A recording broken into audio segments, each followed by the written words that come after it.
Bismillahirrahmanirrahim. Assalamualaikum warahmatullahi wabarakatuh. Alhamdulillah. Alhamdulillahil alimil khabir, as-sami'il basir. Ahata bikulli syai'in ilma wa ahsa kulla syai'in adada. La ilaha illa huwa ilaihil masir. Ahmadu rabbi wa ashkuruh wa atubu ilaihi wa astaghfiruh wa asyhadu an la ilaha illallah wahdahu la syarikalah al-aliyyul kabir wa asyhadu anna nabiyyana Muhammadan abdullahi wa rasuluhul bashir an-nadhir was-sirajul munir. Allahumma salli wa barik, Allahumma salli wa sallim wa barik ala abdika wa rasulika Muhammadin wa ala alihi wa ashabihi dzawil fadlil kabir. Qafila rahimani wa rahimakumullah. Syukur kita panjatkan kepada Allah Subhanahu wa taala dengan melantunkan tahmid alhamdulillah hamdan katsiran thayyiban. Sehingga kita berharap dengan melantunkan tahmid sebagai rasa syukur kita kepada Allah, Allah melayakkan kita sebagai hamba-hambanya yang memasuki surga, yang surga itu memiliki nama-nama. Kita tahu ada namanya surga Ar-Rayyan, Jannatur Rayyan. Bagi siapa surga ini? Bagi mereka yang berpuasa atau bagi mereka yang mulazamatus siyam, yang selalu dan senantiasa berpuasa. Ada namanya Jannatus Shalah. Ada surga yang disediakan untuk orang-orang yang selalu dan rajin sholat. Dan juga ada surga yang namanya Jannatul Hamdi, yaitu surga yang diperuntukkan bagi mereka-mereka yang selalu memuji Allah Subhanahu wa taala. Baik.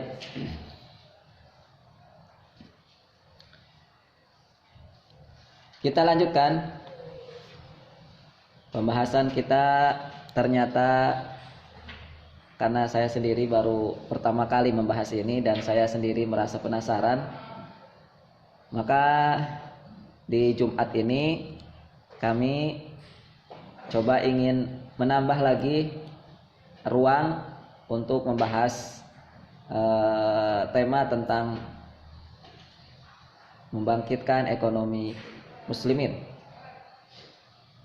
yang kita garis bawahi pembahasannya di tema tentang perdagangan dan pasar. Baik, untuk sirah tematik part yang ketiga ini, bagian yang ketiga ini, kita lanjutkan salah satu pembahasan yang berikutnya yang tidak boleh dilupakan atau yang tidak boleh dilewatkan ketika kita ingin suatu saat nanti berkarya di bidang ekonomi, ya. Suatu saat nanti kita ingin berkarya di bidang perdagangan, suatu saat nanti kita ingin menjadi seorang pembisnis yang sukses, maka tema ini tidak boleh atau pembahasan ini tidak boleh terlewatkan. Apa itu? Tentang Yahudi. Nggak boleh dilewatkan nih. Ketika Nabi hijrah ke Madinah, siapa yang menguasai pasar? Yahudi. Yang menguasai perdagangan saat Nabi hijrah ke Madinah adalah Yahudi. Hari ini masyarakat siapa yang menguasai pasar dunia? Yahudi kembali. Jadi bagi kita sebagai masyarakat muslimin telah diajari bahwa melalui sejarah ini lagi-lagi ya, bahwa jangan sampai muslimin ini ketika khususnya ibarat baru melek Islam itu artinya baru sadar dengan keislamannya. Dari dulu Islamnya nggak benar, sholatnya nggak benar, puasanya nggak benar. Sekarang baru melek Islam, baru mau bersungguh-sungguh untuk mengerjakan syariat Islam. Ternyata kita baru tahu, ternyata baru sadar bahwa di hadapan kita ada musuh besar yang sedang menggenggam pasar dunia. Oh, terlambat ternyata saya ya. Iyalah ya. Mas, dari kemarin kemana aja mas? Ya, kemarin kemana aja kemarin? Sekarang kok baru sadar gitu ya. Baru sadar bahwa yang menggenggam dunia ini ternyata bukan muslimin. Kemarin kemana aja? Kok nyantai-nyantai? Sudah berapa kali coba kita membaca Al-Fatihah dalam sehari? Atau dalam seumur hidup? Dalam seumur hidup kita sudah berapa kali membaca surat Al-Fatihah? Kok baru sadar? Baru sadar ada Yahudi. Padahal dalam surat itu kita diminta Allah untuk apa? Untuk dihindarkan dari jalan masyarakat atau orang-orang yang dimurkai, al-maghdub, yang dimurkai. Siapa itu? Maka jawabannya adalah Yahudi. Bukan? Setiap hari kita baca Al-Fatihah kemana aja? Kok baru sadar ada pembahasan Yahudi itu? Nah ini, maka cara mengetahui orang itu sadar akan keislamannya apa tidak, benar pembahasannya adalah cara menjelaskan, cara mengetahuinya adalah paham gak dia dengan surat Al-Fatihah. Nah gitu. Cara kita mengenal orang itu sudah paham surat Al-Fatihah atau belum, maka caranya adalah dia paham apa tidak tentang orang Yahudi yang sudah jelas diminta Allah untuk dibenci, untuk dimurkai, untuk dijauhi. Ad-dhalin adalah orang-orang Nasrani. Nah, pembahasan kita Yahudi.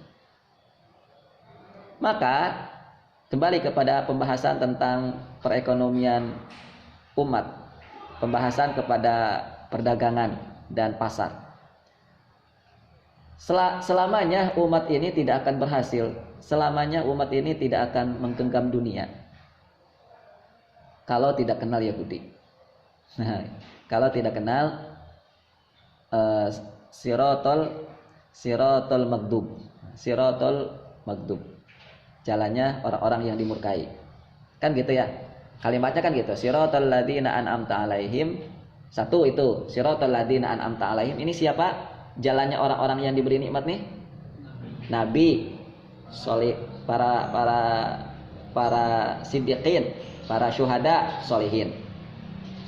Lalu pembahasannya kedua, siratal ladzina an'amta alaihim ghairil maghdub. Siratal maghdub. Itu yang kedua. Yang ketiga, siratal dhalin, jalannya orang-orang yang sesat. Baik. Jadi tidak akan bisa pembahasan tentang ekonomi Islam, pasar Islam akan terus mandeg aja di situ. Artinya umat Islam nggak akan bisa berbuat apa-apa, nggak akan bisa berbuat apa-apa selama tidak kenal Yahudi dan tentunya juga ya Nasrani.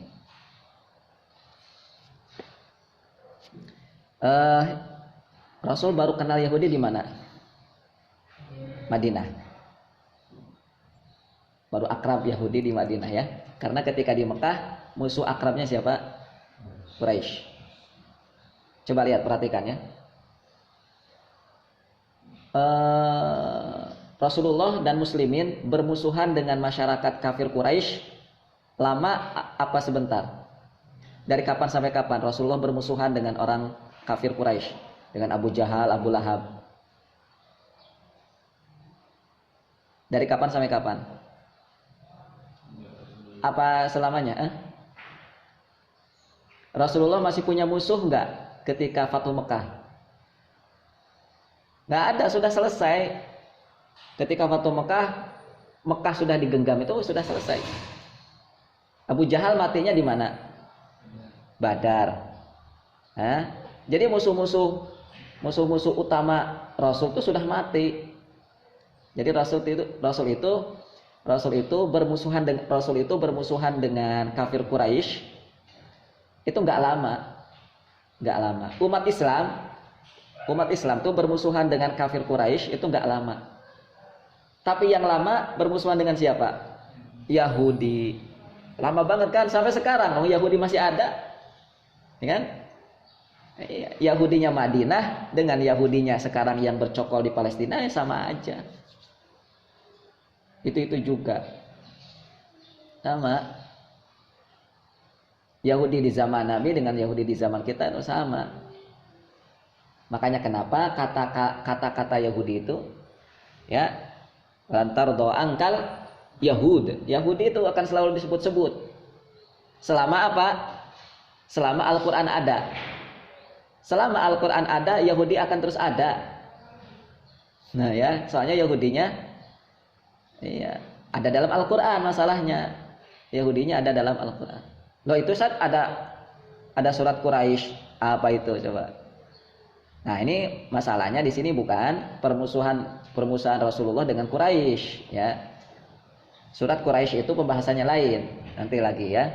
Baik. Jadi konsep membangun pasar teman-teman ya, agar umat Islam kaya raya gitu, dengan kekuatan ekonominya itu, maka umat Islam tuh harus memahami siapa musuh dan perusak pasar. Harus paham itu. Dan dialah siapa? Yahudi. Yang mengobrak-abrik pasar hari ini, pasar dunia itu hari ini tuh umat Islam harus kenal. Harus kenal. Nah, maka kalau yang nggak pernah ikut kuliah di Fakultas Ekonomi mungkin nggak kenal ya, nggak tahu. Tapi sampai saat ini di kampus mana ketika belajar ekonomi dikenalkan dengan Yahudi, bahwa itu musuh. Selama ini kan Yahudinya diakrabin ya, diakrabin tuh tahu nggak diakrabin? Ya, dijadikan konsep gitu kan, dijadikan panduan, itu kan diakrabin. Ya, memangnya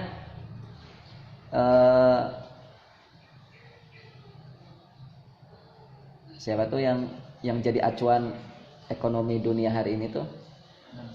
Adam Smith. Emang siapa Adam Smith coba? Adam Smith yang selalu didewa-dewakan dalam dunia ekonomi hari ini. Ya, yang selalu diambil rujukan ilmunya Adam Smith. Bukan tidak boleh, silakan aja belajar pemikiran Adam Smith, silahkan, tapi ada rambu-rambunya di situ. Bukan tidak boleh belajar, loh Fir'aun aja disebut dalam Al-Quran kan? Iya, boleh nggak belajar tentang Fir'aun? Ya boleh. Oh Yahudi aja boleh kok. Tapi pembahasannya bukan di situ, bukan sekedar hanya boleh apa tidak boleh. Kita sudah beres apa belum belajar tentang Siratal Mustaqim, apa? Tentang Siratal Ladzina An'amta 'alaihim. Belum beres kan? Lah, belajar Sirah Nabawiyah aja belum beres. Ini sudah belajar tentang musuh-musuhnya. Kan itu urutannya tuh teman-teman. Siratal Mustaqim, Siratal Ladzina An'amta 'alaihim, baru Siratal Maghdub, baru Siratal Ad-Dallin. Ini urutan nih. Kalau belajar sejarah itu yang benar. Belajar dulu Sirah Nabawiyah. Belajar dulu sirah jalannya orang-orang yang diberi nikmat. Nah ini belajar sejarah udah langsung loncat. Ya, Eropa belajar sejarah langsung loncat. Cina belajar langsung kemana? Rasulnya ditinggalin gimana? Nah, gitu ya. Baik. Jadi pembahasan tentang konsep-konsep Yahudi tentang ekonomi itu ketika di pelatihan-pelatihan entrepreneur gitu ya, itu jarang sekali dibahas gitu, jarang sekali dibahas. Kalaupun dibahas ya tadi hanya baru sekedar dalam masalah panutan gitu ya, dijadikan rujukan. Baik, itu yang pertama, yaitu tentang Yahudi. Jadi bereskan dulu ya, kalau ingin membangkitkan ekonomi umat, bereskan dulu tentang sejarah Yahudinya, pelajari Yahudi itu gimana, hari ini itu seperti apa, bereskan. Nggak akan bisa, wallahi nggak akan bisa. Ya, ekonomi kita tuh akan terus saja carut marut begini. Umat Islam Indonesia akan terus dihantam oleh hutang. Dihantam oleh hutang tuh begini. Memangnya dulu sepanjang sejarah Islam, sepanjang kesultanan Islam, tidak pernah gitu umat Islam punya hutang. Punya. Contohnya di Kesultanan Turki Utsmani. Turki Utsmani itu pernah punya hutang besar. Pernah punya hutang, tapi kan bisa dilunasi. Asal sultannya benar gitu. Asal pemimpinnya benar. Baik. Maka hari ini berapa hutang Indonesia? Berapa triliun?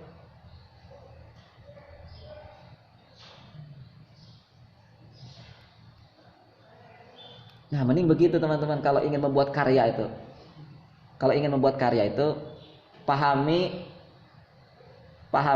dan kenal hutang negara kita. Kalau sudah tahu misalnya, oh hutang negara kita sekian triliun. Misalnya 400 triliun gitu.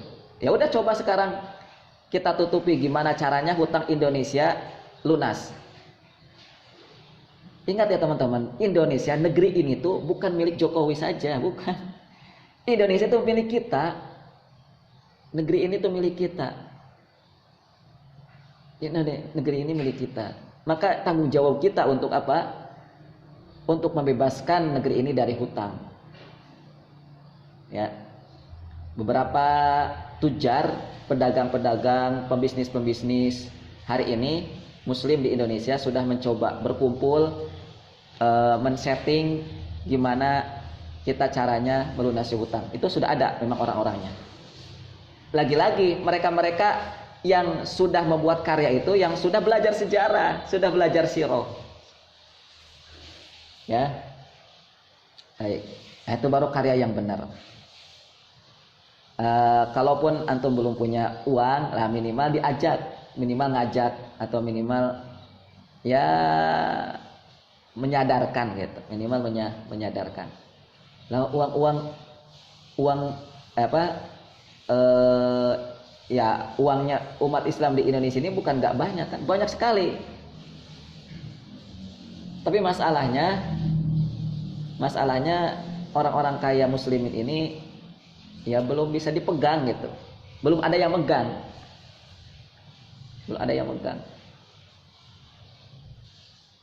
Itu yang pertama ya, sudah kita cut dulu. Nanti pembahasan Yahudinya kalau mau melebar ya harus ada khusus pembahasannya, harus pembahasan khusus. Yang kedua, cara membangkitkan ekonomi umat itu, yang keduanya adalah, yang berikutnya adalah Nabi sudah punya tim yang loyal dan pedagang yang ahli. Nah, itu yang kedua, atau yang berikutnya ya. Kalau dirunut dari pembahasan Jumat kemarin, maka entah ini nomor keberapa. Jadi kalau dibentangkan begitu ya, dibentangkan Sirah Nabawiyah, maka kita akan ketemu tema ini tentang ekonomi. Bagaimana ekonomi Nabi Muhammad dan Madinah itu bisa bangkit? Ya karena Rasulullah itu punya tim yang loyal. Tahu loyal? Iya, yang selalu mendukung, tim yang solid, tim yang kokoh itu. Siapa mereka? Muhajirin dan Ansor. Itulah timnya Nabi itu. Ya, timnya Nabi itu yang kokoh, yang loyal, yang solid. Dan yang kedua, Nabi punya pedagang-pedagang yang handal, pedagang-pedagang yang pakar, pedagang-pedagang yang ahli. Yang salah satu potretnya sudah kita gambarkan kemarin ya. Jadi kalau kita membahas tentang pedagang yang handal di zaman Nabi itu bukan hanya Abdurrahman bin Auf dan Utsman bin Affan, bukan, banyak. Itu yang 10 dijamin masuk surga, sahabat yang disebut dengan al-asyarah al-mubasysyaruna bil jannah, atau sahabat terdekat Nabi itu 10 orang. Ya, satunya Khulafaur Rasyidin, Abu Bakar, Umar, Utsman, Ali. Terus yang keenamnya di situ ada siapa? Abdurrahman bin Auf, ada Zubair bin Awam, ada Sa'ad bin Abi Waqqas, ada Sa'id bin Zaid, ada 2 lagi, Abu Ubaidah bin Al-Jarrah, satu lagi, siapa? Tolhah bin Ubaidillah. Nah, itu tujar semua itu. Pedagang-pedagang handal mayoritas. Zubair bin Awam terkenal kaya luar biasa. Ya, terkenal pedagang yang luar biasa. Apalagi siapa? Abu Bakar ya. Nah, jadi mereka itulah yang berada di lapisan utama Nabi, yang mereka ahli berdagang. Nah, umat Islam hari ini punya enggak tim yang solid? Umat Islam hari ini punya enggak para pedagang yang ahli? Yang keahliannya mengalahkan keahlian pedagang dunia hari ini. Ya, ini juga PR. Nggak bisa kita hanya sekedar ayo berani hadapan dengan siapa. Nggak bisa begitu. Lihat, kita ini sudah dibentangkan oleh Allah yang berupa sunatullah. Ada aturan baku yang sudah ditetapkan oleh Allah Subhanahu wa taala. Ya, bukan tidak bisa aja. Misalnya sekarang gimana cara mengalahkan harta kekayaannya pemilik Facebook, siapa namanya? Susah nyebutnya itu. Siapa? Susah pokoknya. Nah, itu kan nggak bisa dikalahkan oleh misalnya oleh Weli misalnya ya. Bukan nggak mungkin, nggak bisa, karena kepakarannya nggak itu. Tapi kalau bagi Allah ya kun fayakun, kalau bagi Allah kan. Cuman kan kita nggak bicara asal itu. Kita ini berada di dunia, kita ini berada di jalur sunatullah yang sudah Allah tetapkan. Kalau mau mengalahkan kekayaannya pemilik Facebook itu, ya umat Islam harus punya keahlian seperti dia gitu. Punya keahlian yang sama minimal. Kalau perlu lebih. Ya, berarti kan umat Islamnya harus ada orang yang pakar di bidang teknologi atau ya sosial media kan gitu. Karena dia kekayaannya didapat salah satunya dari Facebook itu. Pengguna Facebook hari ini kan ngalirnya ke situ. Ya. Ya kayak begitulah.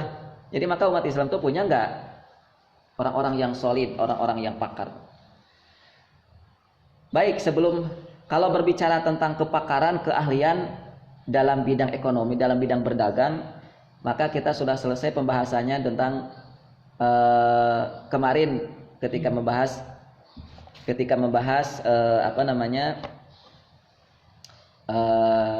dakwah fardiyah atau dakwah sembunyi-sembunyi atau dakwah sirriyah. Ya, jadi di situ Rasulullah sambil berdakwah sembunyi-sembunyi gitu ya. Sambil Rasulullah itu berdakwah rahasia, Rasulullah itu juga sambil memperhatikan para pendukungnya. mereka-mereka yang diajak masuk Islam itu nggak akan sembarangan tentu Nabi itu kan. Apalagi di situasi rawan seperti ketika itu. Nggak mungkin mereka-mereka yang diajak itu adalah yang tidak kompeten. Pasti di situ Rasulullah Shallallahu Alaihi Wasallam dengan semaksimal mungkin akan mendorong, akan mengajak mereka-mereka yang bisa masuk Islam tapi benar-benar pakar dalam dunia apapun, baik dalam dunia ekonomi ataupun dalam dunia politik yang lainnya. Oke, itu kita sudah selesaikan. Nah, maka kita ingin coba bahas ini juga tak kalah penting, yaitu membahas tentang solid dan loyalnya para sahabat. Para sahabat Rasul yang tergabung dalam dua kelompok, yaitu Muhajirin dan Ansor. Itu kok bisa loyal begitu tuh gimana caranya Rasul membentuk mereka? Bisa loyal, bisa solid. Sekali Rasul tunjuk, ini pasarku. Semua para sahabat Muhajirin dan Ansor berdagangnya di situ. Berjualannya di situ. Ini pasar muslimin. Hada sukukum. Ini suk kalian. Ini pasar kalian, wahai muslimin. Jangan kemana-mana lagi jualannya, cukup di sini. Maka tugas antum mahasiswa Baitul Arqam ini gimana caranya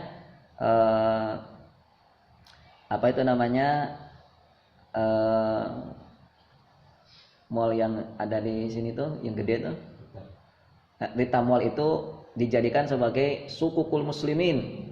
Hada sukukum. Nanti yang memandoi bilang seperti itu tuh Mirwan misalnya, ya, bilang ke muslimin yang ada di Purwokerto itu, wahai muslimin, ini sukukum. Nah, ketika antum bicara begitu, kira-kira muslimin siap nggak jualan di situ, dagang di situ, berbelanja di situ? Nah, ini kan tergantung para mereka-mereka yang solid dan loyal itu. Yang hanya Yahudi kenapa bisa seperti itu? Ya karena mereka pun juga loyal. Ya kisahnya banyak disampaikan gitu ya. Yahudi itu nggak mau membeli kecuali di pasar yang di situ punya Yahudi sendiri, punya darah Yahudi. Dimanapun, baik Yahudi di Indonesia, Yahudi di mana begitu. Ya. Itu loyal. Nah, bagaimana Rasulullah cara membentuk masyarakat yang loyal, yang solid, yang kokoh itu? Maka tentunya itu perlu dibahas dalam beberapa tema lagi. Nah, hanya saya ingin coba sampaikan ya, supaya mungkin ada sedikit gambaran kenapa para sahabat itu loyal banget kepada Nabi. Ketika Nabi mengatakan ini, maka semua sami'na wa ata'na. Yang pertama, Rasul membangun visi besar. Itu yang pertama. Rasul itu punya visi besar, dan itu dibangun dalam diri para sahabat. Dan itu dibentuk ya dalam jiwa-jiwa para sahabat. Maka kenapa muncul masyarakat yang solid, ya, masyarakat yang loyal itu karena Rasul memiliki visi yang besar.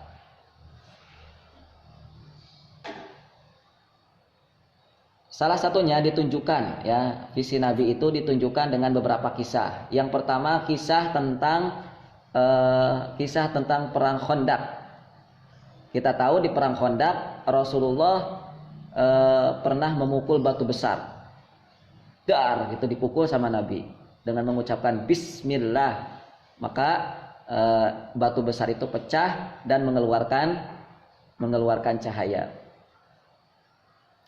Apa yang dilihat oleh Nabi? Nabi melihat dengan mengucapkan Allahu Akbar setelah dipecah itu batu.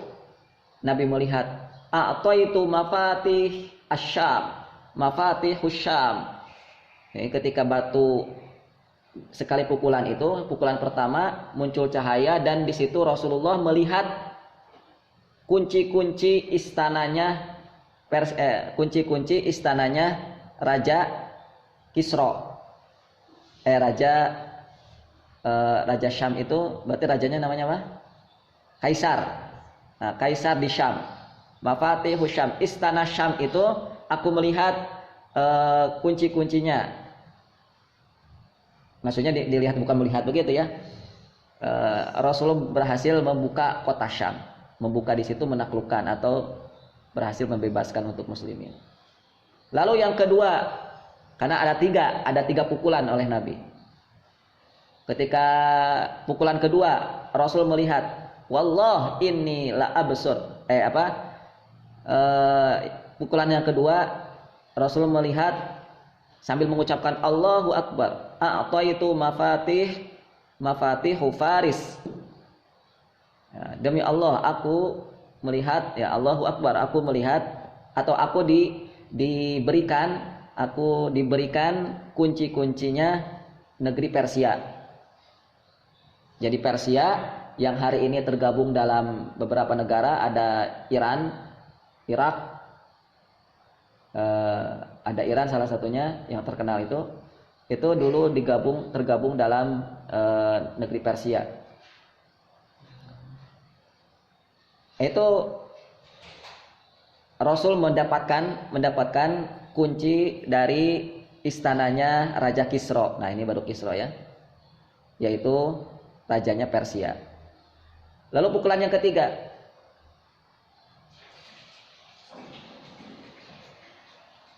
maka Rasul mengatakan Allahu Akbar, a'taitu mafatihul Yaman. Mafatih Yaman.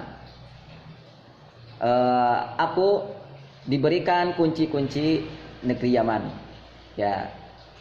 Masih ingat nggak tentang Abrahah? Abrahah kan pusatnya di Yaman. Ya kan? Maka sebelum Rasulullah menaklukkan Yaman, itu Yaman dikuasai oleh Raja Abrahah dan terus sampai Yaman ditaklukkan oleh Rasul dan muslimin. Nah, ini visinya. Bayangkan ketika Rasulullah dalam keadaan sulit, antum tahu nggak kondisi Rasul dan para sahabat saat perang Khandaq?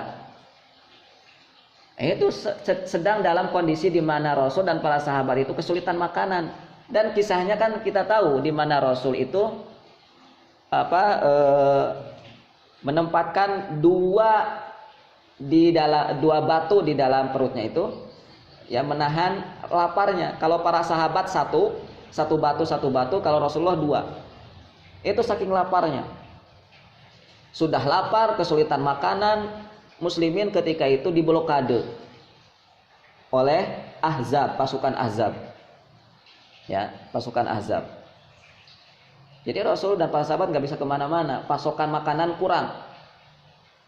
Saat itu ketika dalam situasi kritis, Rasulullah membangkitkan muslimin dengan visi besar. Dan itulah yang membuat kesolidan dan kekuatan masyarakat Muhajirin dan Ansor, yaitu dengan visi besar.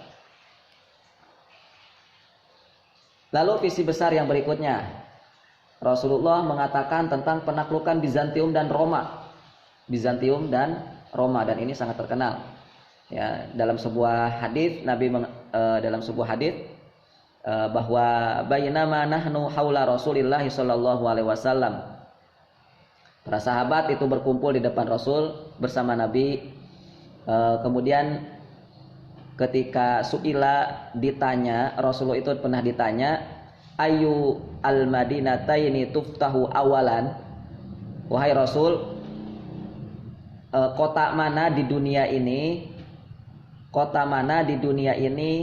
yang akan ditaklukkan pertama kali?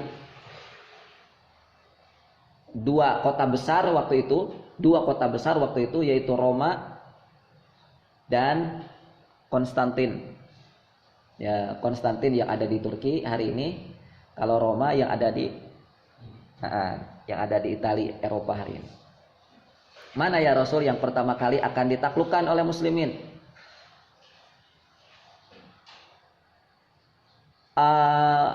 Konstantiniyah atau Rumiyah, Konstantinopel atau Rum atau Roma. Faqala Rasulullah sallallahu alaihi wasallam, Madinatu Hiraqal tuftahu awalan, yakni Konstantiniyah. Jadi kota pertama dari dua kota besar, dari dua ibu kota besar di dunia.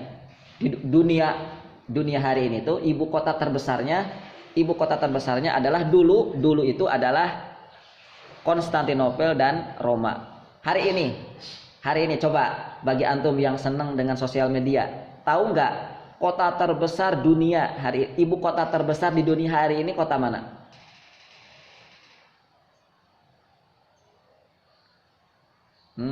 Harus tahu, itu yang harus ditaklukkan. Ya, mana coba? Yang orang masyarakat dunia pasti mengunjungi kota itu.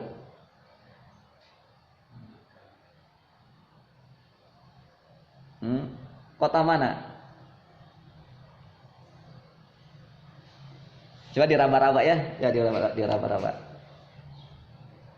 Itu persis seperti muslimin dulu. Hari ini kan hampir sama kan, muslimin gak berdaya, ya, muslimin gak bisa berbuat apa-apa, bumi digenggam bukan oleh muslimin, tiba-tiba muslimin berkoar-koar. Konstantiniyah akan ditaklukkan. Coba kalau bagi orang yang apa tuh namanya tidak kuat menerima visi itu, maka akan mengobral kalimat-kalimat munafik, akan mengobral kalimat-kalimat nyeleneh ya, seperti ya munafik. Orang munafik ketika Rasulullah mengatakan waktu di Khandaq itu gimana? Dikatakan majnun Rasulullah itu. Ya, dikatakan gila itu kata orang-orang munafik. Ya, oleh Abdullah bin Ubay bin Salul dan teman-temannya. Ya, coba aja antum bilang berkoar-koar di sosial media, Amerika akan ditaklukkan, coba sama antum. Akan dibilang apa kira-kira? Nah, sama persis. Dan itu bukan sembarang obralan ya, tapi disitulah sedang ditumbuhkannya visi besar oleh Rasul. Akhirnya apa, lihat Rasulullah ketika sudah berbicara seperti itu, apa yang terjadi dengan para sahabat? Rasulullah melihat ya para sahabat itu berduyun-duyun terus bergelombang untuk menaklukkan apa yang sudah dijanjikan oleh Rasul. Yang paling terkenal misalnya Konstantinopel itu. Konstantinopel itu jangan dikira hanya di kisahnya Sultan Muhammad Al-Fatih ketika akan ditaklukkan. Oh tidak, Konstantinopel itu sudah akan ditaklukkan bahkan di zaman sahabat sendiri. Ya, di zaman sahabat sendiri itu sudah mau ditaklukkan. Terus beruntun di zaman tabi'in, terus beruntun di zamannya tabi'ut tabi'in, terus di zamannya Sultan Harun Ar-Rasyid di Kesultanan Abbasiyah, terus beruntun kesultanannya sampai di Kesultanan Turki Utsmani ya. Untuk apa itu? Untuk membuktikan akan janji Nabi Shallallahu Alaihi Wasallam. Itu namanya visi besar. Dan itu ditanamkan oleh Rasul kepada para sahabatnya. Jadi bayangkan ya, kira-kira kita akan melihat generasi sekuat apa ketika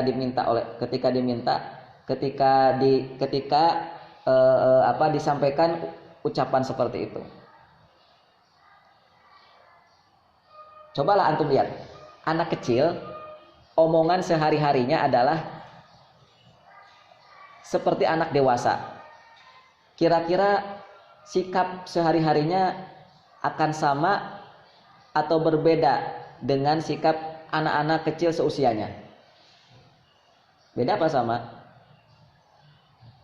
Ya kan beda. Kenapa? Karena yang diomongkan itu selalu kalimat-kalimat orang dewasa. Karena dia sudah berpikir ke depan. Karena dia sudah berpikir jauh. Begitu juga para sahabat. Para sahabat itu dilatih oleh Rasul, walaupun dalam kondisi sulit ada cahaya di depan. Walaupun dalam situasi sempit ada jalan luas di depan yang sedang menanti kita. Gitu. Ya. Itu namanya harapan. Itu namanya harapan. Yang istilah lain daripada visi itu. Harapan besar. Nah, yang kedua, bagaimana Rasul menguatkan kekuatan para sahabat itu, menguatkan loyalitas para sahabat itu. Yang keduanya dengan menanam iman sejak dari kecil. Yang keduanya menanam iman sejak dari kecil.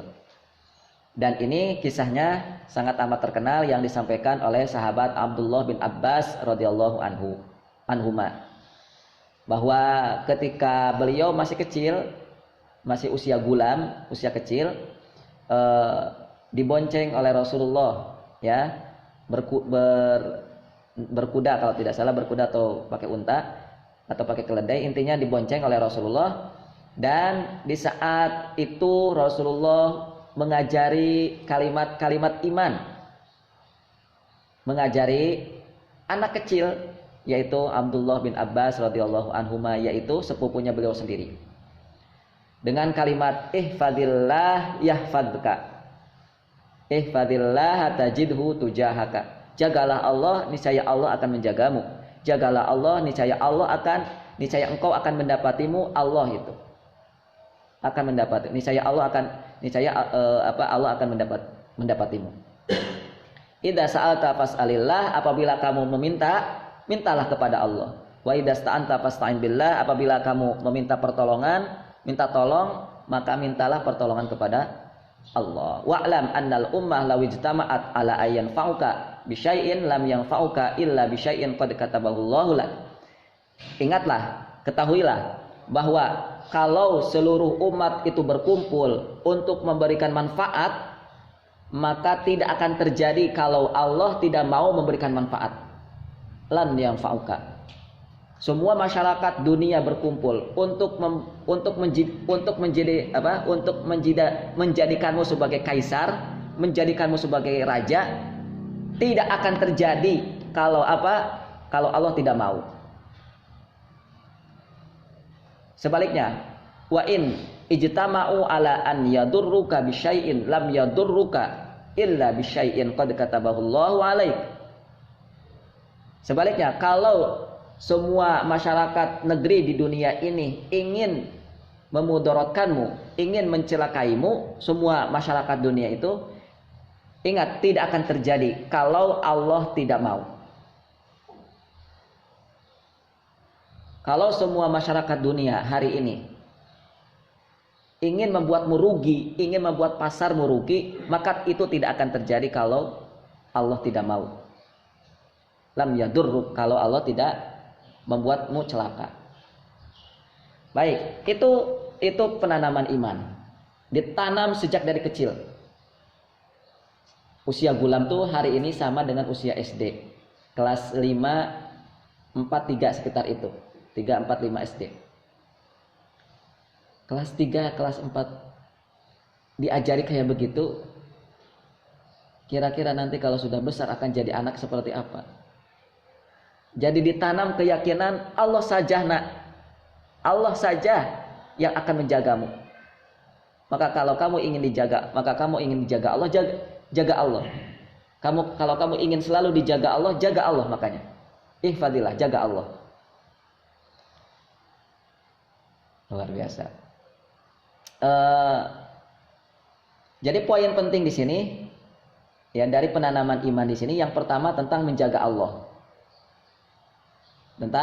Tentang menjaga Allah. Kenapa para sahabat itu loyal? Kenapa para sahabat itu kuat? Itu karena sudah ada komitmen sejak dari awal tentang bagaimana menjaga Allah. Yang kedua, mereka selalu meminta itu hanya kepada Allah. Yang ketiga, mereka selalu meminta tolong hanya kepada Allah. Yang keempat, mereka yakini bahwa tidak akan ada sesuatu, seseorang, sekelompok, bahkan sekumpulan orang itu di dunia ini yang akan memberikan manfaat kalau Allah tidak mau. Ya. Lalu yang kelima, mereka yakini bahwa kalau ada sekelompok masyarakat di dunia ini yang mau memudaratkanmu, maka tidak akan ada yang bisa kalau Allah tidak mau. Jadi, siapa kira-kira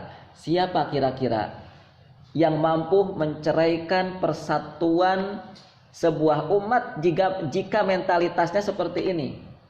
Jika kualitas umatnya seperti ini. Jika kualitas sebuah umat yang mana mereka tidak takut sesuatu yang membahayakan, mereka tidak takut sesuatu yang mencelakakan, yang membuat rugi mereka dalam berjualan, yang membuat rugi pasar mereka, ya mereka tidak takut. Kenapa? Karena mereka yakini akan penjagaan Allah. Karena mereka yakini akan penjagaan Allah Subhanahu wa taala. Yang kedua, kualitas mereka ini dengan bukti bahwa walaupun mereka pasar mereka, perdagangan mereka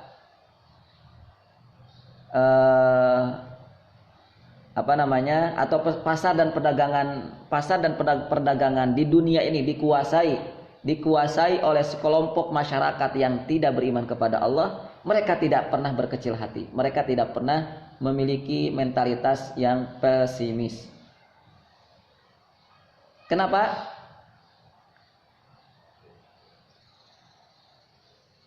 Karena ini jawabannya dalam kalimat-kalimat iman yang ditanam oleh Nabi.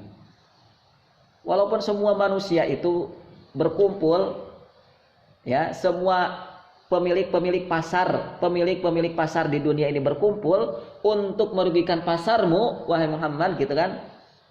Kalau Allah mengatakan begitu, akan menghancurkan, merugikan pasarmu, wahai muslimin, semua pasar di dunia ini berkumpul, tidak akan ada satupun yang bisa merugikan pasarmu. Ini kalimat-kalimat iman yang berhasil mencetak generasi kuat, loyal, dan ideal. Yang berikutnya, masyarakat muslimin yang solid, masyarakat muslimin yang kuat, masyarakat muslimin yang loyal itu dibentuk oleh apa? Selain yang kedua itu tadi. Yang ketiga, dibentuk oleh kepercayaan penuh para sahabat kepada Nabi. Para sahabat itu benar-benar percaya penuh kepada Nabi. Tidak ada keraguan sedikit pun. Kenapa? Karena Nabi sudah diberi gelar Al-Amin. Karena Nabi sudah diberi gelar orang yang dipercaya. Al-Amin, orang yang amanah, orang yang dipercaya. Amanah perkataannya. Rasul itu amanah. Gak sembarangan Rasul mengatakan Yaman akan ditaklukkan. Gak sembarangan Rasul mengatakan Persia akan ditaklukkan. Gak sembarangan Rasul mengatakan Syam akan ditaklukkan. Itu gak sembarangan. Amanah. Kalimat Nabi itu amanah. Nabi itu benar-benar bertanggung jawab dengan kalimatnya. Itulah yang membuat para sahabat percaya penuh kepada Rasul. Ya. Percaya penuh kepada Rasul, sang pemilik pasar, gitu. Sang pemilik pasar muslimin. Kalau kata Rasul, ini pasarmu yang akan memporak-porandakan Yahudi itu, maka muslimin percaya. Ya, maka muslimin percaya. Itulah yang membentuk mentalitas loyal dan kuat dalam jiwa para sahabat, yaitu al-aminnya Nabi. Itu ya, al-aminnya Nabi, yaitu Nabi yang amanah, Nabi yang dipercaya. Lalu berikutnya adalah yang membentuk loyalitas para sahabat itu, yang membentuk kesolidan para sahabat itu adalah keteladanan Nabi. Nabi itu manusia yang benar-benar layak dicontoh. Nabi itu adalah orang yang benar-benar layak diikuti, diteladani itu diikuti. Kalau Nabi mengajak kemana, wajib ikut hukumnya. Karena Nabi tidak pernah menunjuk, Nabi tidak pernah mengajak kecuali kepada kebaikan, kecuali kepada kemenangan, kecuali kepada kejayaan. Itu. Kalau Nabi mengatakan ini pasarmu, ya sudah, nggak usah beli di pasar yang lain. Ya sudah. Ini pasarmu, ya sudah, nggak usah lagi berjualan di pasar yang lain. Itu yang ada dalam diri Nabi, itu keteladanan yang ada dalam diri Nabi. Dan itu sudah nasnya mengatakan laqad kana lakum fi rasulillahi uswatun hasanah. Rasul itu adalah pemilik keteladanan yang baik, uswatun hasanah, yang layak diteladani. Yang terakhir, yang berikutnya tentang komitmen yang kuat. Nabi itu adalah manusia yang memiliki komitmen yang kuat. Makanya kenapa masyarakat musliminya solid. Makanya kenapa masyarakat musliminya kuat. Makanya kenapa masyarakat musliminya loyal. Karena Nabi memiliki kekuatan dalam berkomitmen. Kalau sudah ini, Rasul akan kuat memegangnya. Itu namanya kalau dalam Al-Quran ulul azm, pemilik azam. Ya, makanya Nabi itu dimasukkan pada Rasul yang lima Rasul itu termasuk Rasul ulul azmi minar Rasul. Yang 5 itu ya. 1 Nabi Nuh, 2 Nabi Ibrahim, kemudian yang ketiga Nabi Musa, Nabi Isa, dan Nabi Muhammad. 5 ulul azmi.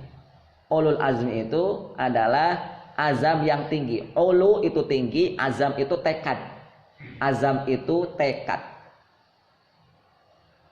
Komitmen yang kuat, azam yang kuat, tekad yang kuat. Itu yang dimiliki oleh Rasul. Jadi kalau umpamanya seperti binatang gitu ya. Seperti diumpamakan misalnya seperti burung. Kira-kira hari ini burung apa yang ketika mencengkeram tidak akan pernah lepas? Yang paling terkenal kan burung elang, ya kan? Iya, burung elang. Elang tuh karena punya cakar yang kokoh dan tajam. Kalau dia mencakar satu ikan umpamanya, udah dia terbang kemanapun itu si ikan nggak akan lepas. Karena ketajaman dari cakar yang dimiliki oleh elang. Tidak pernah lepas. Jadi itu bentuk daripada contoh contoh kecil daripada azamnya Nabi itu. Azamnya para pemilik azam ya. Para mereka yang memiliki kekuatan azam yang tinggi itu. Jadi inilah faktor-faktor yang mendukung mengapa para sahabat itu loyal. Para sahabat itu solid. Dan nabinya aja begitu, gurunya aja seperti itu, ya pantaslah para sahabatnya juga loyal, para sahabatnya juga solid. Ya kan?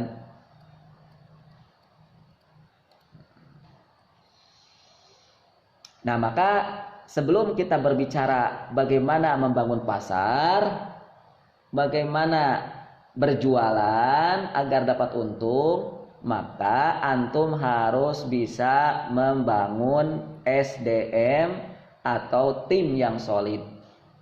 Atau hari ini konsumen yang loyal. Nah, itu gimana cara membangunnya coba? Antum ini juga kiat nih antum nih. kiat ya. Kalau antum yang hari ini punya keahlian berdagang, ingin bisnis tuh, antum cari atau antum bikin konsumen yang loyal.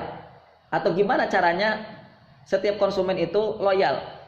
Mereka ini sampai nggak mau beli dimanapun kecuali di bisnis antum. Nah, itu. Kecuali di warungnya antum. Itu gimana caranya? Pernahkah nemukan penjual-penjual begitu, pedagang-pedagang begitu? Mas, kenapa kenapa beli di situ terus, di warung itu terus? Iya, habis sih saya belum menemukan, misalnya belum menemukan makanan yang enak selain di ibu itu. Nah, belum, apalagi misalnya belum menemukan makanan yang higienis, yang bersih, gitu. Apalagi murah, misalnya, apalagi apa gitu. Nah itu ya, karena tingkat ekonomi atau apa namanya ya, keuntungan itu dilatar belakangi konsumen yang loyal, konsumen yang loyalis. Nah, kita ngapain jualan ke sana sini kalau nggak punya konsumen kan? Iya.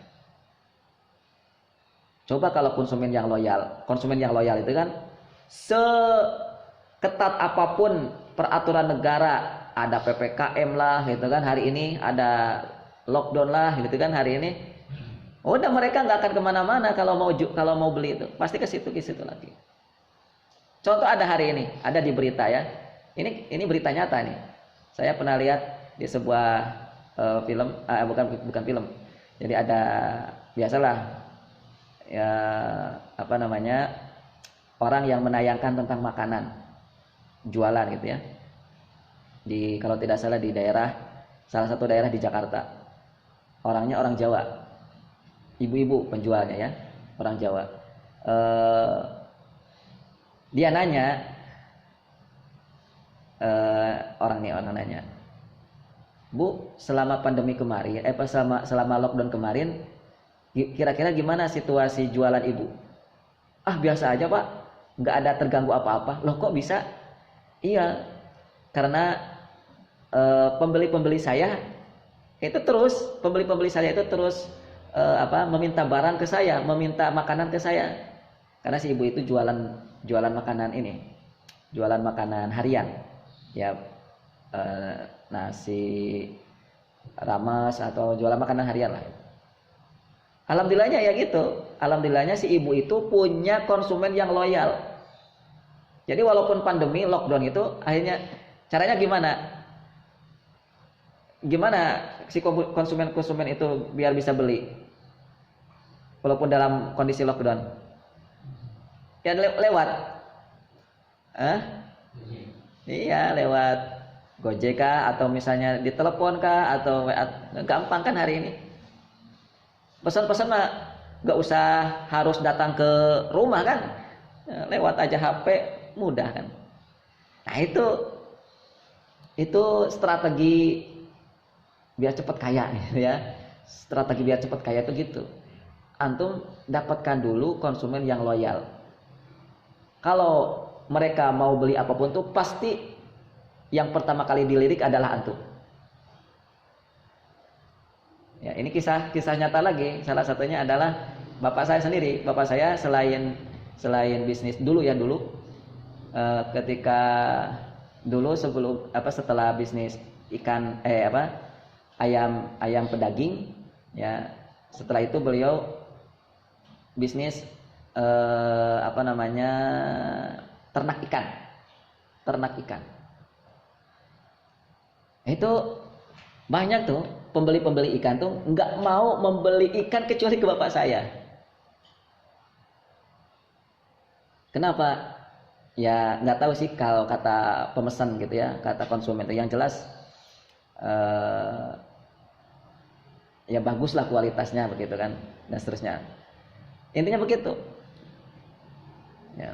Nah, loyal seperti itu tuh, masyarakat atau konsumen yang loyal seperti itu betul-betul sangat dibutuhkan.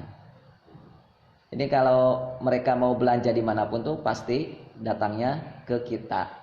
nggak ke penjual yang lain. Nah, baru setelah Rasul berhasil membentuk masyarakat yang loyal, membentuk para ahli dagang, barulah Nabi membuat pasar, barulah Nabi membuat tempat untuk berjualan, entah itu pasar hari ini atau supermarket hari ini atau Alfamart hari ini atau terserah toko apalah gitu. Nah, gitu. Antum hari ini ada yang punya skill jualan nggak? Skill bikin apa gitu lalu dijual, punya skill itu? Nah, sebelum antum bikin apa tuh namanya?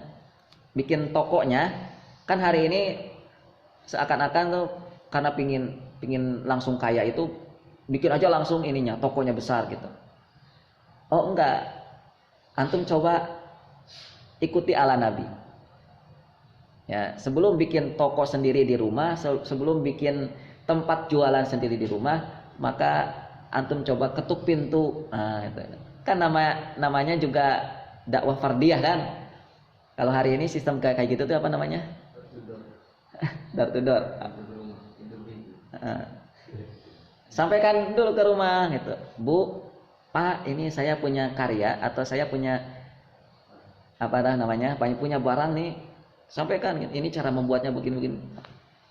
Sudah, ketika orang yang kita kunjungi itu tertarik, ya kan nggak perlu toko dulu dibikin kan, ya sudah tinggal jalan dulu, ya karena sudah punya konsumen satu dua orang 3 orang gitu. Ya lambat laun itu akan naik itu labanya atau keuntungannya.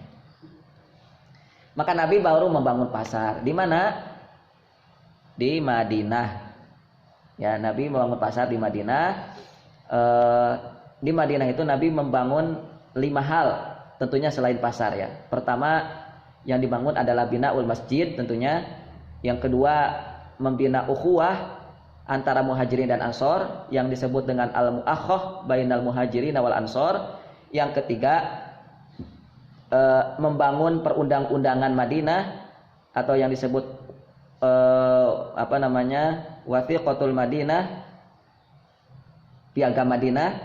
Yang keempat, bina usuq al-islami. Yang keempatnya membangun pasar Islam. Yang kelima, al-idzan bil jihad, izin untuk melaksanakan perang. 5 dibangun oleh Nabi. Nah, itu silakan baca sendiri di Sirah Nabawiyah yang sudah ada di tangan antum, yaitu Al-Mubarakfuri.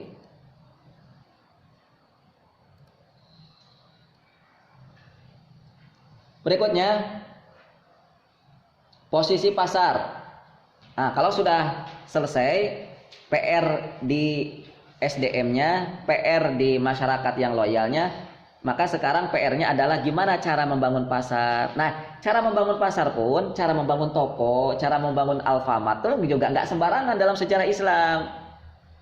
Kemarin kan dikisahkan gimana cara Rasul membangun pasar. Intinya, saya punya kisah kemarin itu kan,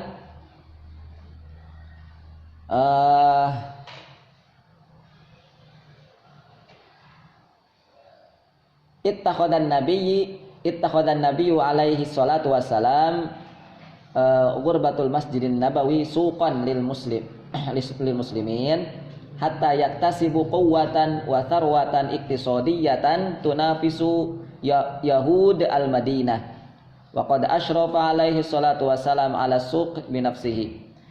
Nah, ini ada beberapa pembahasan yang saya simpulkan. Pertama, posisi pasar itu berada dekat dengan masjid.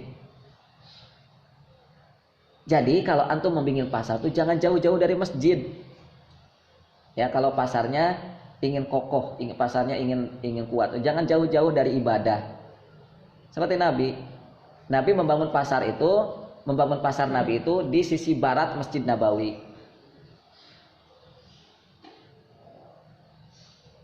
Dan Strategi yang berikutnya membangun pasar juga adalah di mana pasarnya itu bisa bersaing langsung berhadap-hadapan dengan pasarnya Yahudi. Jadi head to head langsung gitu ya. Jadi nggak berjauhan gitu. Hari ini kan selain Yahudi kan pasar Cina ya, toko-toko Cina yang merajai dunia perdagangan di Indonesia itu pasar-pasar Cina. Nah coba muslimin bisa nggak beradu? Ini pasar Cina, si engkoh itu siapa lagi? Si Encong gitu ya. Ini pasar antum muslimin, bisa nggak berhadap-hadapan begitu hari ini? Jangan jauh-jauh, harus berhadap-hadapan kan. Yang pertama kali Rasul itu bikin pasar yang berhadapan dengan keluarga kecil, yaitu siapa namanya yang pertama kali itu? Pasarnya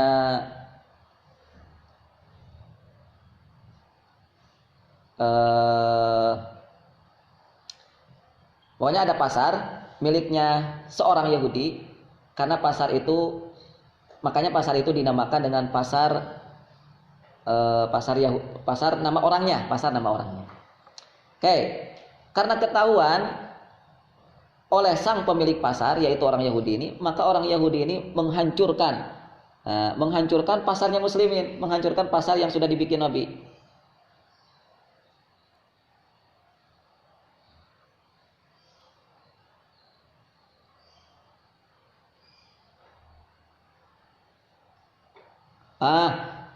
Pertama, Rasul berhadapan dengan pasarnya Ka'ab bin Ashraf.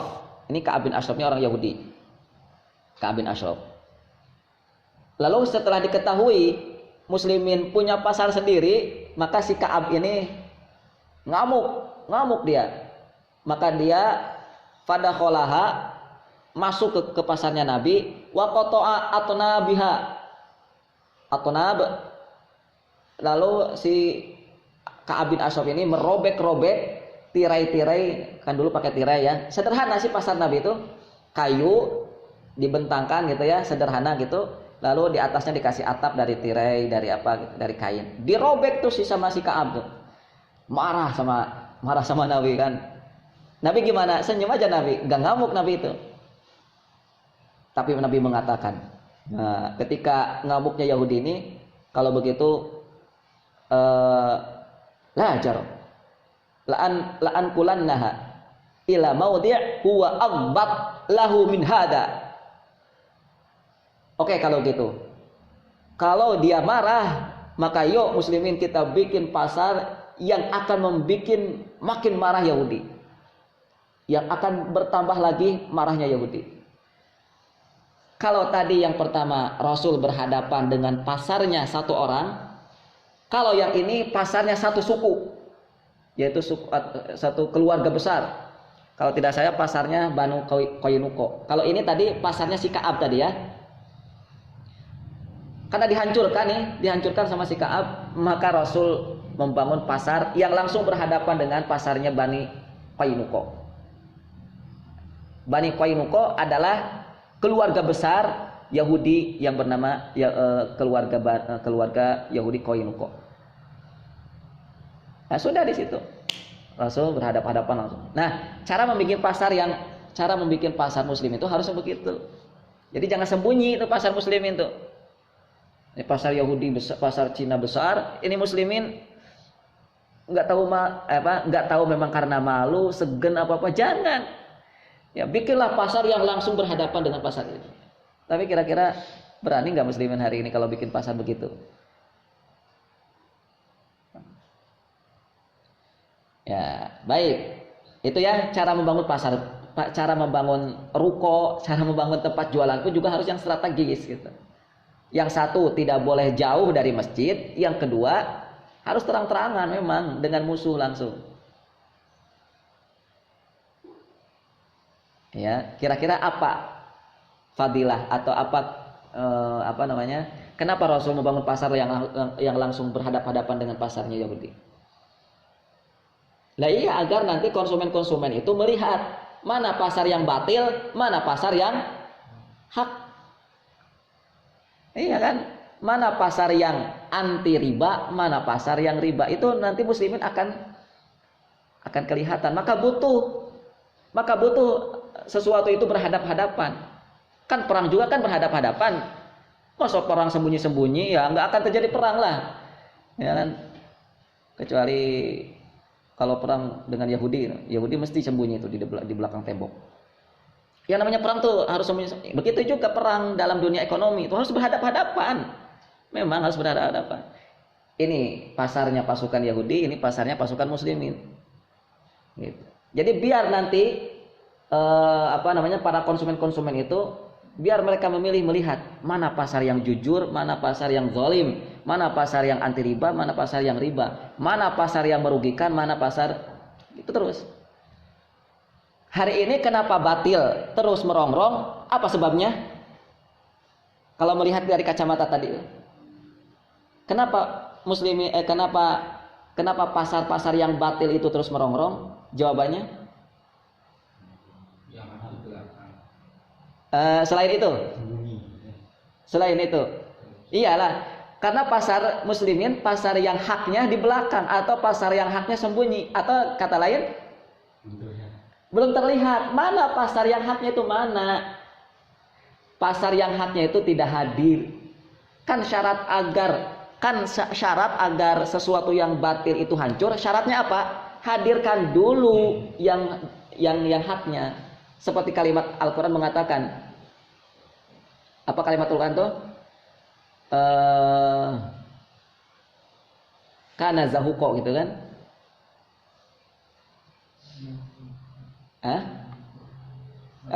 Astagfirullah, surat Al-Isra. Wa zahaqal batil innal batila kana zahuqa. Nah gitu ya. Ja'al haqqo wa zahaqal batil. Telah datang kebenaran, telah datang al-haq wa zahaqal batil, maka batil akan hancur. Gitu. Maka cara menghancurkan pasar yang ribawi itu, bangun dulu pasar yang anti riba. Ini sekarang pasar yang anti ribanya aja belum ada. Mana bisa pasar yang riba itu runtuh? Nggak akan bisa. Kalau ingin menghancurkan bank-bank yang ribawi, maka hadirkan dulu bank-bank yang syariah, ya, bank-bank yang al-haq. Oke. Sudah, kita cukupkan karena sudah mau masuk waktu tasmi. Berikutnya, pasar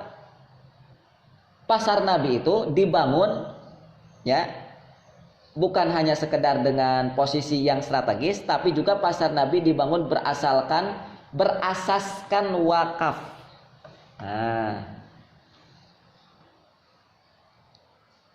Ikhtaran Nabi sallallahu alaihi wasallam mauqi'us suq wa waqafa alaihi. Nabi sallallahu alaihi wasallam ketika akan membangun pasar itu beliau memilih ikhtar, maka Nabi memilih di mana tempat dibangunnya pasar, wa waqafa, dan Rasul mewakafkan. Tahu wakaf kan? Iya. Jadi kalau ini seperti tempat ruangan ini, seperti masjid lah. Masjid itu kan wakaf. Jadi kalau sebuah tempat, sebuah benda, sesuatu itu sudah dijadikan wakaf, sudah tidak ada yang punya kecuali siapa? Allah. Kecuali Allah.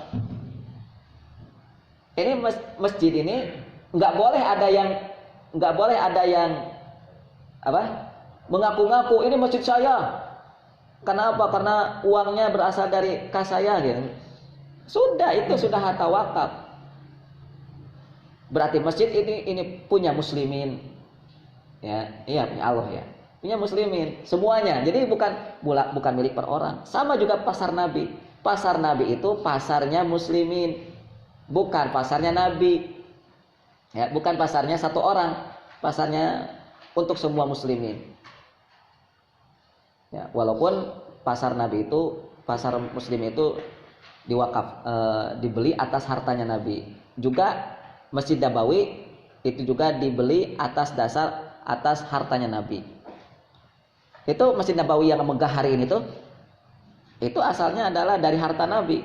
Nabi membeli tanah 2 orang yatim, tanahnya itu dibeli oleh Nabi, dibangunlah Masjid Nabawi di situ. Lalu Nabi mengatakan, ini wakaf untuk masjidku, Masjid Nabawi itu. Nah, ini perlu digali lagi. Apa hikmah, apa keuntungan kalau pasar itu berdasarkan wakaf? Kira-kira apa menurut antum? Apa keuntungannya kalau tokonya itu, toko tempat jualan atau Alfamart itu wakaf? Nah, kira-kira untungnya apa? Keuntungannya apa?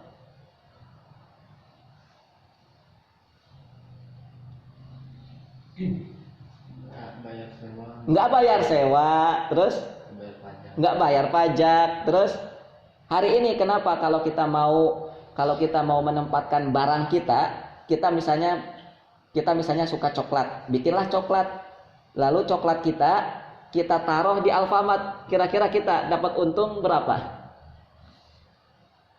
Kan di situ sudah dipotong pajak, dipotong apa lagi? Nah, keuntungannya sedikit. Belum lagi si yang punya Alfamart juga kena pajak juga ya serba lah. Enggak kalau wakaf. Memangnya ada pajak masjid? Masjid dipajak enggak? Enggak lah, ngawur itu. Yang dipajak itu apa? Perusahaan. Ya perusahaan, tempat-tempat yang kena pajak perusahaan. Bumi. Rumah-rumah kita ini kena pajak yang disebut dengan PBB itu kan, pajak bumi dan bangunan. Jadi kalau mau pasar kita mengalahkan pasarnya Yahudi, itu pasarnya harus dibangun dengan wakaf. Nah, kita coba rundingkan dari sekarang, atau kita coba buat strategi dari sekarang. Kita kumpulkan uang, kumpulkan uang banyak gitu, lalu kita beli Rita Mall. Ayo kita beli. Lalu kita katakan Rita Mall wakaf untuk muslimin. Jadi kan muslimin yang nanti jualan di situ nggak perlu kita berapapun, asal cukup aja Rita Mallnya kan menampung pedagang-pedagang itu. Ya, yuk kita kira-kira Rita Mall tuh berapa harganya? Ya iya, kamu harus ada strategi. Ada nggak 1 M? Apa lebih kayaknya?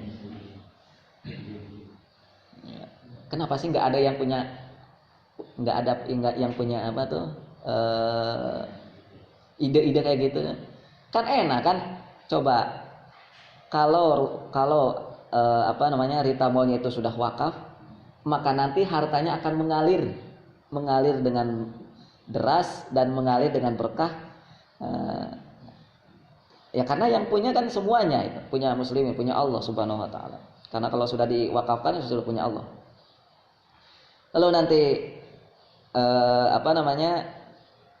ya hartanya itu, keuntungannya ya kita bisa gunakan untuk pembangunan Islam, pembangunan yang itu untuk pendidikan, sarana-sarana ibadah dan pendidikan Islam. Baik. Tentang masalah kemarin masih ingat yang bisa menghancurkan riba apa? Cara menghancurkan riba dengan apa? Dalam surat Al-Baqarah ayat 275 dan 276. Ya, sedekah dan jual beli. Itu ada di 275 dan 276. Itu sudah selesai, sudah saya sampaikan kemarin.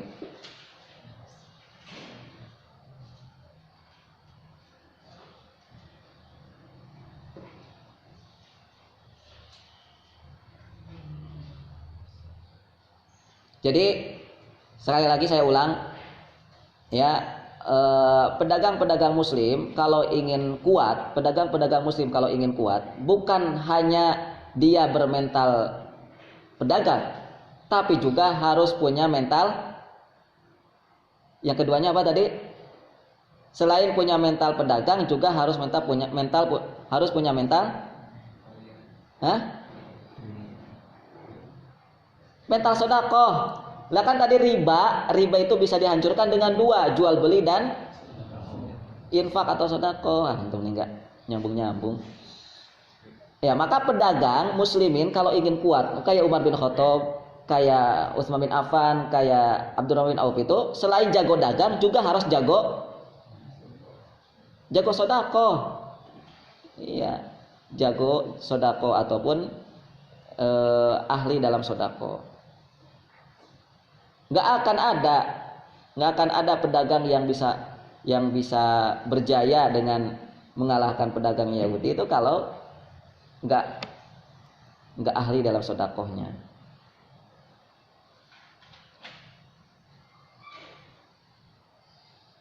Kesimpulan lah, sudah masuk jam 9:30. Kesimpulannya, membangun ekonomi umat itu yang pertama bangun SDM-nya dulu yang loyal dan solid, ya. Yang kedua membangun kader-kader yang ahli dan potensi. Yang ketiga membangun dan menempatkan pasar di tempat yang strategis. Itu kira-kira yang bisa kita simpulkan. Wallahu a'lam bissawab. Ya. Baik, kita cukupkan dan selanjutnya kita masuki majelis tasmi'. Silakan kepada pembaca tasmi' untuk memulai bacaannya.